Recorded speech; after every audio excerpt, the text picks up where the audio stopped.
दिशा सालियन मृत्यू प्रकरणामध्ये एक सगळ्यात मोठी बातमी आपण पाहणार आहोत। मालवणी पोलिसांनी तपासाच्या दरम्यान 2 सेलिब्रिटींचा जबाब नोंदवला होता। यामध्ये आहे अभिनेत्री दिशा पटाणी आणि अभिनेता मिलिंद सोमण यांचा जबाब मालवणी पोलिसांनी नोंदवला होता।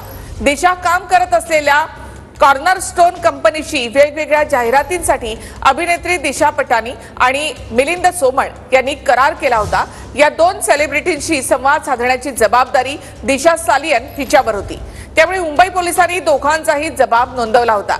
वडिलांच्या अफेअर बद्दलची माहिती, सेलिब्रिटींसोबत जाहिरातीसाठी डील करण्यात आलेलं अपयश आणि काही आर्थिक बाबी यामुळे दिशा सालियननं आत्महत्या केल्याचा निष्कर्ष मुंबई पोलिसांनी नोंदवला होता। सालियन प्रकरणामध्ये सगळ्यात मोठी बातमी, दिशाच्या मृत्यूनंतर मालवणी पोलिसांनी 2 सेलिब्रिटींचा जबाब नोंदवला होता। मालवणी पोलिसांनी दिशा पटाणी आणि मिलिंद सोमण यांचा जबाब नोंदवला होता। दिशा काम करत असलेल्या कॉर्नरस्टोन कंपनीशी संबंध आल्यानं दोघांचा जबाब नोंदवण्यात आला होता।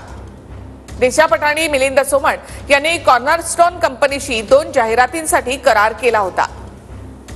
या दरम्यान पटाणी आणि सोमण यांच्याशी संवाद साधण्याची जबाबदारी दिशा सालियन हिच्यावर होती।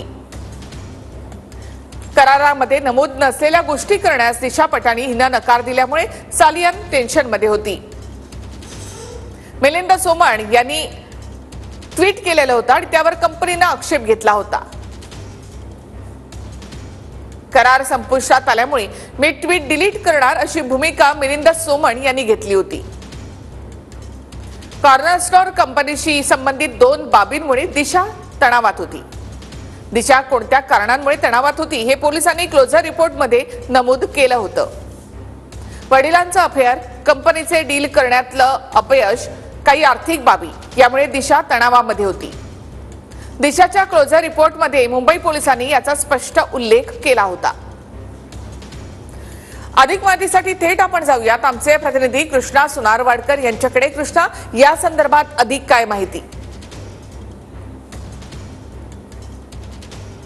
आपण पाहतो की दिशा सालियन मृत्यू प्रकरणामध्ये तिची हत्या की आत्महत्या यावरती रोज नवे नवे आरोप जे आहेत ते सालियन कुटुंबियाकडून होतात, शिवाय त्यांच्या वकिलांकडून होत आहेत। मात्र मालवणी पोलिसांनी सुरुवातीला जो काही तपास केलेला होता त्या तपासामध्ये काय काय बाबी निष्पन्न झालेल्या होत्या आणि दिशा सालियननं आत्महत्याच केल्याचा जो काही निष्कर्ष आहे तो मालवणी पोलिसांनी आपल्या क्लोजर रिपोर्टमध्ये दाखवलेला आहे। मात्र या सगळ्यामध्ये जो काही सुरुवातीला तपास झाला त्या तपासादरम्यान 2 सेलिब्रिटींचा जबाब जो आहे तो सुद्धा मालवणी पोलिसांनी नोंदवलेला होता, ज्यामध्ये दिशा काम करत असलेल्या कॉर्नरस्टोन ही जी भारतातली सगळ्यात मोठी मॅनेजमेंट कंपनी आहे, जी अनेक ॲक्टर आणि ॲक्टर्ससोबत जाहिरातीसाठी डील करते, त्या कंपनीमध्ये दिशा काम करत होती। आणि याच एका जाहिरातीच्या विषयावरून दिशा पटाणी आणि मिलिंद सोमण यांच्याशी कॉर्नरस्टोन कंपनीचा जो काही करार झालेला होता त्या संबंधानं दिशा सालियनवरती ही जबाबदारी होती की या 2 सेलिब्रिटींशी संवाद साधणं आणि या सगळ्या डील संदर्भात जो योग्य तो संवाद साधणं आणि त्यानुसार काम करून घेणं। मात्र या डीलच्या संदर्भातच दिशा सालियनवरनं अपेक्षित गोष्टी ज्या होत्या त्या न झाल्यामुळे कंपनीचं काही प्रमाणामध्ये प्रेशर होतं आणि त्यामुळे सुद्धा दिशा सालियन तणावामध्ये होती।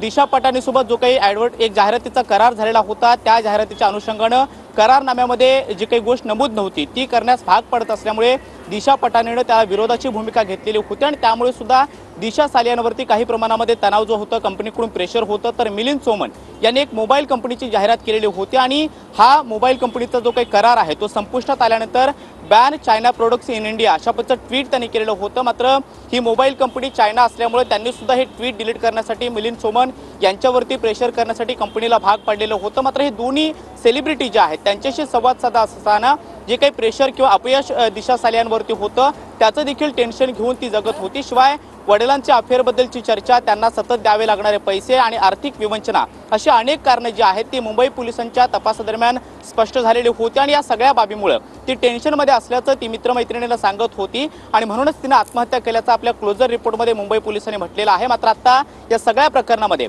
गेल्या 5 वर्षानंतरच्या तपासानंतर ही 2 महत्त्वाची नावं जी आहेत ती आता या प्रकरणातून समोर येत आहेत की प्राथमिक तपास जो मालवणी पोलिसांनी क्लोजर रिपोर्ट दाखल करताना केलेला होता त्या तपासादरम्यान दिशा काम करत असलेल्या कॉर्नरस्टोन या जाहिरात कंपनीची जे काही कंपनीशी संबंध आल्यामुळे या 2 सेलिब्रिटींना समन्स पाठवून चौकशीला बोलावलेलं होतं, ज्यामध्ये अभिनेत्री दिशा पटाणी आणि अभिनेता मिलिंद सोमण यांना वेगवेगळ्या जाहिरातींच्या करारनाम्यासंदर्भात जी काही डील कॉर्नरस्टोन कंपनीशी संबंधित असल्यामुळे दिशा सालियनने केलेली होती त्या दरम्यान त्यांना चौकशीला बोलावण्यात आलेलं होतं, त्यांचा जबाब सुद्धा नोंदवण्यात आलेला आहे आणि त्यांची भूमिका स्पष्ट झाल्यानंतर दिशा सालियानवरती कुठेतरी कंपनीचं एक प्रेशर होतं आणि त्यामुळे सुद्धा ती डिप्रेशनमध्ये गेलेली होती। हा निष्कर्ष जो आहे तो मुंबई पोलिसांनी काढलेला होता। मिलिंद सोमण आणि दिशा पटानीचं जवळपास 8 जून 2020 नंतर जेव्हा दिशाचा मृत्यू झाला त्यानंतर पुढच्या काही तपासामध्ये कंपनीच्या ज्यावेळी चौकशी होत होती, प्राथमिक चौकशी जी काही झाली त्यानंतर दिशा पटानी आणि मिलिंद सोमण यांना मालवणी पोलिसांनी समन्स पाठवलेला होता आणि त्यानंतर चौकशीला बोलवून त्यांचा जबाब नोंदवलेला होता आणि क्लोजर रिपोर्टमध्ये दिशा सालियाननं आत्महत्याच केलेली आहे आणि त्याची अनेक कारणं जी आहेत ती कारणं दिलेली होती। त्यामध्ये कॉर्नरस्टोन कंपनीशी संबंधित डील करण्यात आलेलं अपयश, वडिलांच्या अफेअरबद्दलची चर्चा आणि आर्थिक विवंचना अशा कारणामुळे दिशा सालियान ही डिप्रेशनमध्ये जगत होती आणि याची माहिती तिनं मित्रमैत्रिणींना सुद्धा दिलेली होती आणि म्हणूनच तिने आत्महत्या केल्याचं आपल्या क्लोजर रिपोर्टमध्ये म्हटलेलं आहे। त्यामुळे जे काही आरोप आता होत आहेत त्या सगळ्या आरोपाच्या अनुषंगानं हायकोर्टात प्रलंबित असलेल्या याचिकेदरम्यान सुनावणीत काय काय होतं आणि सालियान कुटुंबांच्या आणि त्यांच्या वकिलांचे असलेले आदित्य ठाकरे आणि इतरांवरती असलेले आरोप, या सगळ्या आरोपानंतर हायकोर्ट काय भूमिका घेतं हे पाहणं महत्त्वाचं असणार आहे। मात्र मालवणी पोलिसांनी जो काही तपास केलेला होता त्या तपासादरम्यान या 2 सेलिब्रिटींची सुद्धा नावं आलेली होती। धन्यवाद कृष्णा एकूणच माहितीबद्दल। तर दिशा सालियान प्रकरणामध्ये ही सगळ्यात मोठी बातमी, 2 सेलिब्रिटींची चे जबाब जे आहेत ते नोंदवण्यात आलेले होते। दिशा पटानी आणि मिलिंद सोमण यांचे दोघांचे जबाब नोंदवण्यात आलेले होते।